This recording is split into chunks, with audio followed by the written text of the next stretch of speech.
El tema de hoy contiene una serie de reglas para el hogar y para el trato mutuo entre unos y otros en la sociedad. Y Pablo asume cómo deben comportarse las esposas y los esposos, los hijos y los padres, así como los esclavos y los amos, a la luz del mensaje del Evangelio. Como veremos, Pablo no es parcial en su análisis. Tiene instrucciones específicas para todos estos grupos y espera que cumplan con sus deberes como demostración de su fidelidad a Dios. Por lo tanto, se espera que las esposas se sometan a sus esposos como conviene al Señor. Los hijos deben obedecer a sus padres porque esto agrada al Señor. Y los siervos deben obedecer a sus amos según la carne, temerosos de Dios. Y después de abordar estos temas, Pablo pasa a exhortaciones específicas sobre la influencia externa que los miembros de la iglesia, mediante la oración, la sabiduría y el habla experimentada, pueden ejercer al presentar su fe a personas externas. Así que la lección de hoy enfatiza dos temas principales: los principios bíblicos sobre las relaciones familiares y laborales, y número 2, instrucciones sobre la oración vigilante, el andar sabio y el lenguaje cortés. Mantente en sintonía.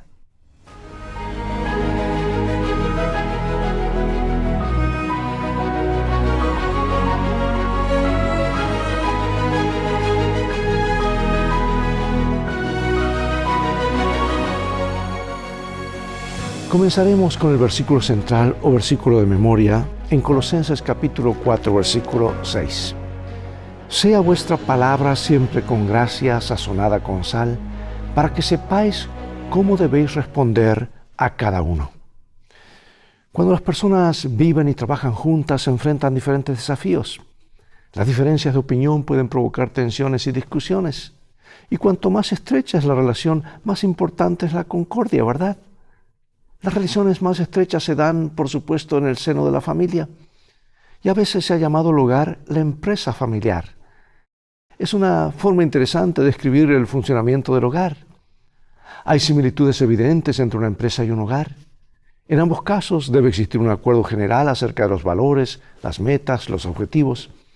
Además, todos deben llevarse bien y cumplir con su parte para que las cosas funcionen sin problemas. Y los mismos principios se aplican a la iglesia, que es esencialmente una gran familia. Y Pablo comparte algunos principios vitales para el funcionamiento correcto de una familia cristiana. Dado que el hogar cristiano debe regirse por principios bíblicos, necesariamente funciona de manera algo diferente al típico hogar romano. Porque el apóstol también enumera otros principios valiosos y útiles para una variedad de relaciones sociales, tanto dentro como fuera del hogar. Vamos a los versículos 18 y 19 de Colosenses 3. Y dice: Casadas, estad sujetas a vuestros maridos como conviene en el Señor. Maridos, amad a vuestras mujeres y no seáis ásperos con ellas. ¿Qué equilibrio observas tú aquí? Algunos citan las siguientes palabras de Pablo: casadas, estad sujetas a vuestros maridos, y se detienen allí, pero no tan importante calificativo que añade Pablo: como conviene en el Señor. Es que el Nuevo Testamento no enseña que las mujeres deben someterse a los hombres, ser serviles, estar subyugadas, ni satisfacer ciegamente los caprichos o deseos de sus maridos. El punto que destaca Pablo es que la esposa debe ser leal al Señor en primer lugar y a su marido después. La individualidad de la esposa no debe ser anulada por su marido, ni él debe actuar como conciencia de ella. El amor manifestado por Cristo a la iglesia, al entregarse por ella, ilustra cómo debe ser el amor del marido por su esposa. Será fiel a ella, cueste lo que costare, tomará decisiones que redundan en beneficio de su esposa, aunque normalmente los intereses de ambos deben estar en armonía. Un amor como ese motiva a la esposa a obedecer el mandato divino de respetar a su marido. Porque el matrimonio cristiano sano se caracteriza por la reciprocidad. Ambos cónyuges se consultan mutuamente, reflexionan juntos y toman decisiones en pareja. Y cuando se toman decisiones que tienen implicaciones serias para toda la familia, puede ser apropiado incluir a los hijos en estos diálogos, pero los padres nunca deben discutir delante de ellos. Y cuando no se llega a un acuerdo, la Biblia aconseja: sométanse unos a otros por reverencia a Cristo. No busques tus propios beneficios, ni seguir egoístamente tus deseos, sino que Así como Cristo no buscó lo que a Él le convenía, sino el bienestar de su iglesia, sacrifícate por tu cónyuge. Después de todo, la mayoría, si no todos, los esposos y esposas recuerdan sin duda momentos en los que se alegraron de haber escuchado a su cónyuge y de haber seguido sus consejos. Por eso, cuanto más en equipo trabajen los cónyuges, más feliz será el matrimonio. Y eso es lo que el apóstol Pablo expone en esta sección. Ahora, los niños tienen un papel vital como parte de la familia, de la vida familiar. Necesitan saber que son amados y valorados como miembros de la familia y ciudadanos del reino celestial. El culto familiar es crucial. Debe ser sencillo pero regular, matutino y vespertino. Los niños pueden comenzar a edad temprana a colaborar con la limpieza y otras responsabilidades. Lo más importante es que presten atención al mandamiento de Pablo. Hijos, obedezcan a sus padres en todo, porque esto agrada al Señor. Y a continuación, algunas instrucciones bíblicas para educar a los hijos. Aquí vamos a Proverbios, a Mateo, Deuteronomios y vamos a regresar a Proverbios nuevamente. Y dice así: instruye al niño en su camino y aun cuando fuere viejo no se apartará de él. La necedad está ligada en el corazón del muchacho, mas la vara de corrección lo alejará de él. Pero Jesús dijo: dejad a los niños venid a mí y no se los impidáis, porque de los tales es el reino de los cielos.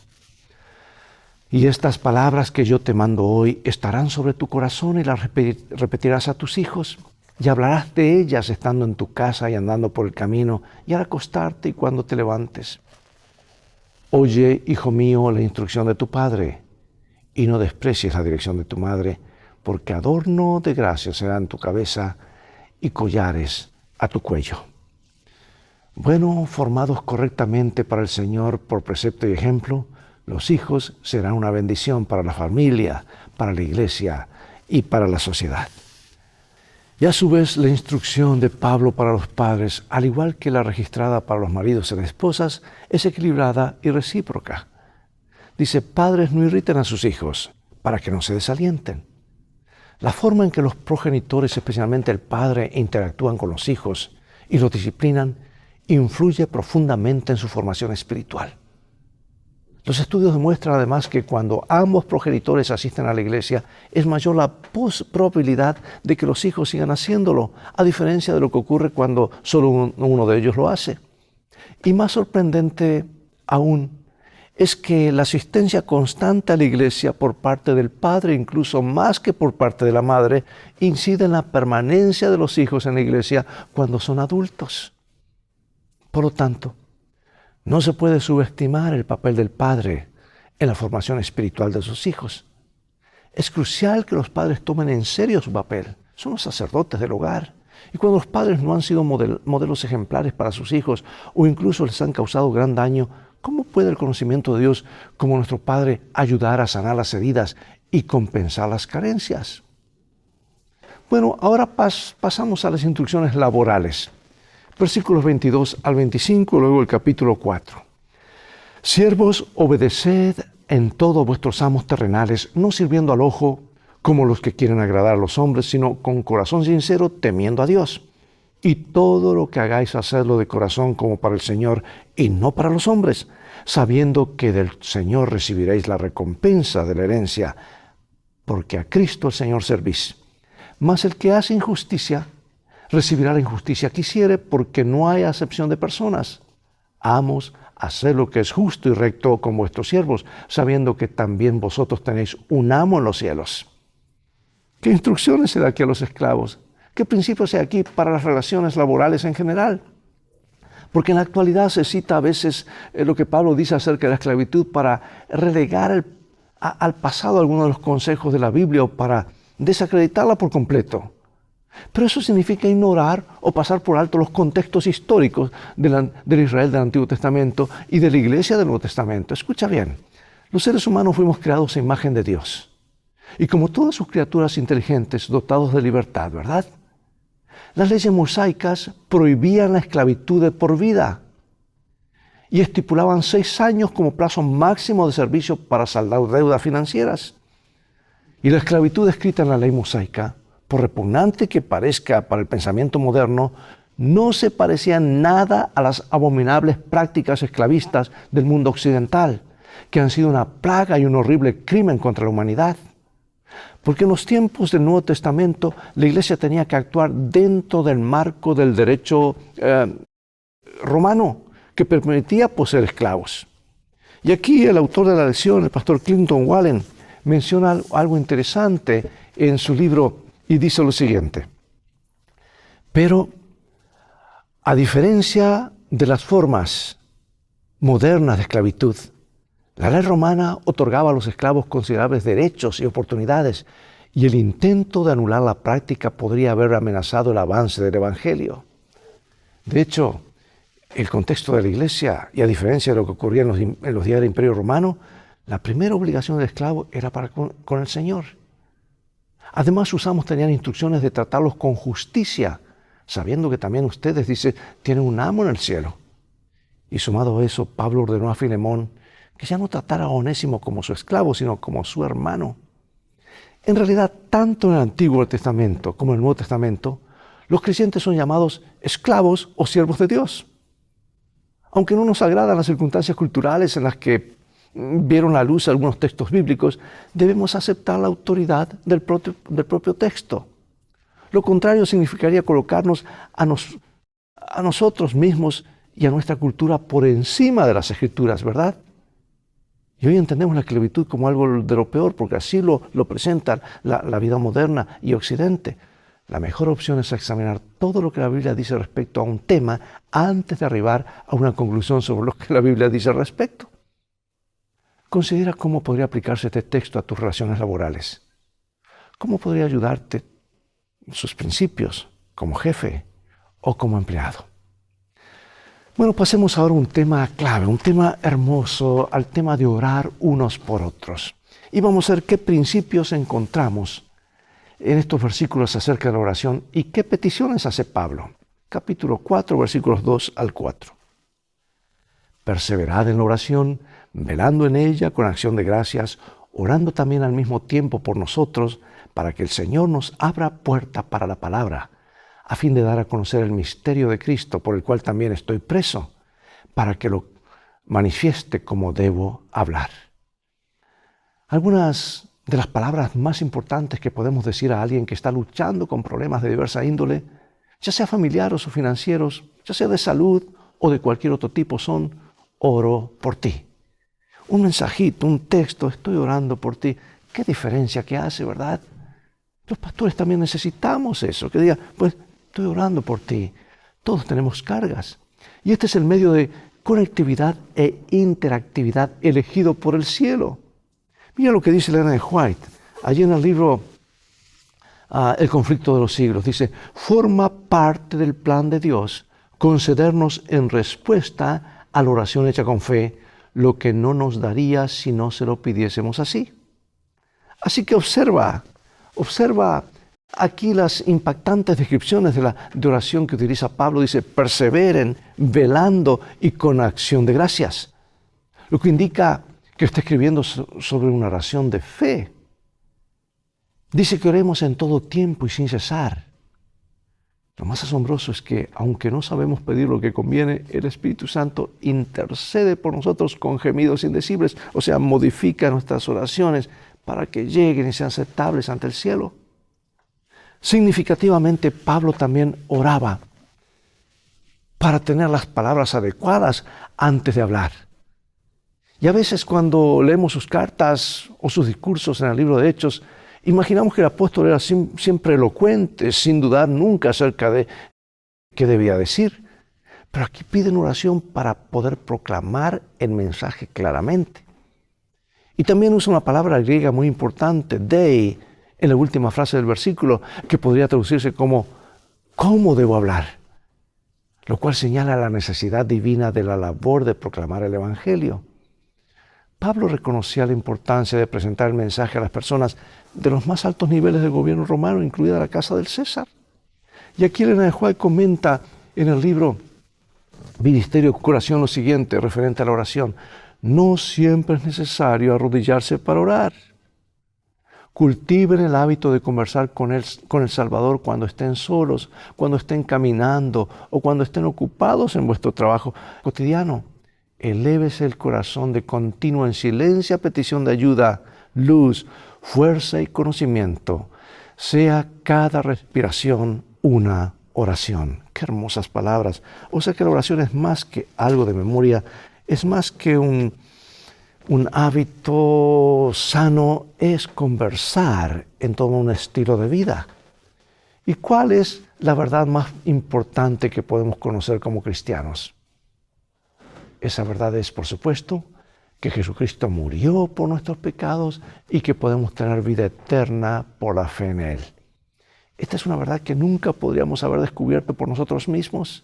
Por el contrario, es una verdad que se nos tenía que revelar y que nos ha sido revelada en la palabra de Dios.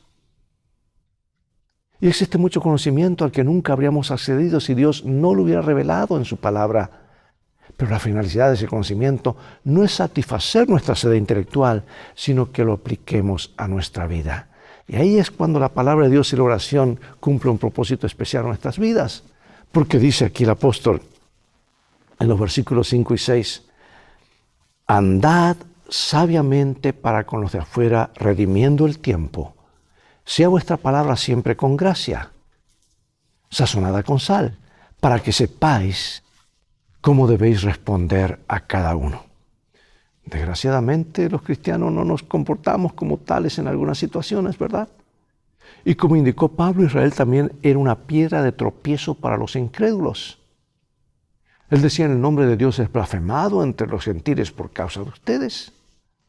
O sea que, amados, la forma como actuamos con los demás, especialmente con quienes no comparten nuestra fe, es muy importante. Un lugar cristiano, una reunión de jóvenes para orar, y no para hacer cosas inaceptables. Las amabilidades sencillas, un espíritu sereno y paciente, dicen mucho a quienes nos observan para ver si nuestra profesión de fe es genuina o no. Porque nuestros actos hablan más que nuestras palabras. Y en Colosenses 4:6 Pablo se centra especialmente en las palabras que pronunciamos. Dice que su palabra sea siempre agradable. Más que simplemente amables o corteses, las palabras que pronunciamos deben ser impulsadas e impregnadas por la gracia de Dios a través de la influencia del Espíritu Santo. Dice sazonadas con sal. Qué interesante término. Contrariamente a lo que el mundo considera una manera sazonada de hablar, nuestras palabras deben ser apropiadas y agradables para aquellos a quienes nos dirigimos, para que sepan cómo conviene responder a cada uno. Solo el Espíritu Santo puede darnos las palabras correctas, esa sazón celestial, en el momento adecuado para el propósito correcto y para preparar las mentes de los oyentes para el mensaje que debemos compartir. Piensa en tus palabras y acciones y comportamientos y cómo te comportas ante los demás, cómo manejas, cómo te diriges, cómo los miras, cómo sonríes. ¿Qué mensaje estás enviando acerca de tu fe y de lo que significa ser cristiano? Y ahí es algo en que todos tenemos que mejorar. Todos de una manera o de otra. No hagamos normalidad el hacer el mal o la venganza. Vivamos un poco más arriba, en terreno más elevado. Bueno, quiero leer de este autor, Herschel Hobbes, que dice, una familia no es simplemente un grupo de personas que viven bajo un mismo techo. Según esa definición, cualquier hotel o prisión podría serlo. Una familia no es un grupo de personas con el mismo nombre. Personas con el mismo nombre pueden vivir en todo el país y ser totalmente desconocidas. La familia no es simplemente gente, sino un espíritu de unidad. Y es un espíritu que se genera a través del amor y el anhelo, la risa y las lágrimas, la alegría y la tristeza compartidas, la lucha y el respeto mutuos, la fe, la alegría y la tristeza, la fe y la felicidad y la búsqueda común de metas dignas. Hermosas palabras. Qué lindo, hermanos, crear ese ambiente de familia con quienes nos rodean, ¿verdad? Tanto nuestras familias literales como nuestra iglesia y nuestro vecindario. Nuestras iglesias son como extensiones de nuestros hogares. Deben ser lugares donde se puede encontrar amor, consuelo, respeto, un profundo sentido de pertenencia. Yo diría el lugar más seguro del planeta, donde todos hablemos bien los unos de los otros, donde nos ayudemos mutuamente. Jesús dijo: un mandamiento nuevo os doy, que os se amen los unos a los otros como yo los he amado. Que también se amen los unos a los otros, porque en esto conocerán todos que son mis discípulos, si se aman los unos a los otros. Y los autores del Nuevo Testamento tomaron esto muy en serio. Y al igual que Jesús, Pablo y Santiago también relacionaron la práctica del amor con el cumplimiento de la ley. Nuestros hogares deben ser lugares donde todos revelen este amor mediante la oración y una vida sabia con el Señor y palabras amables. Y aquí unas preguntas. ¿De qué manera es tu iglesia una extensión de tu hogar? ¿Qué puede hacer tu iglesia para fomentar un espíritu de familia entre sus miembros? No esperes que otros lo hagan. Tú y yo somos parte de la iglesia. Podemos hacer la diferencia. Nuestro amor mutuo demuestra que somos discípulos de Cristo. Por eso, ¿cómo pueden nuestras iglesias y hogares revelar este amor más plenamente? Es el sueño de Dios y debe ser nuestro sueño también, que las iglesias sean el lugar más hermoso del planeta, porque está formado por hogares que están unidos. Y ahora quiero finalizar con estas palabras, citas inspiradas del libro El Hogar Cristiano. Dice: cada miembro de la familia debe comprender que sobre él individualmente recae la responsabilidad de hacer su parte en contribuir a la comodidad, al orden y a la regularidad de la familia. No debe actuar un miembro contra otro. Todos deben participar unidos en la buena obra de alentarse unos a otros. Deben manifestar amabilidad, tolerancia y paciencia, hablar en tono bajo y sereno, rehuir de la confusión y hacer cada uno todo lo que pueda para aliviar las cargas de la madre. Cada miembro de la familia debe entender con exactitud la parte que se espera que él desempeñe en unión de los demás.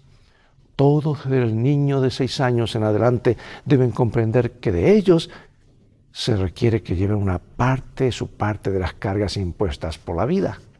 Bueno, y hay otra cita más muy interesante del libro Testimonios para la Iglesia, tomo 3. Si queremos caminar en la luz, debemos permitir que Cristo entre en nuestros corazones y en nuestros hogares. Debiera hacerse del lugar todo lo que la palabra implica.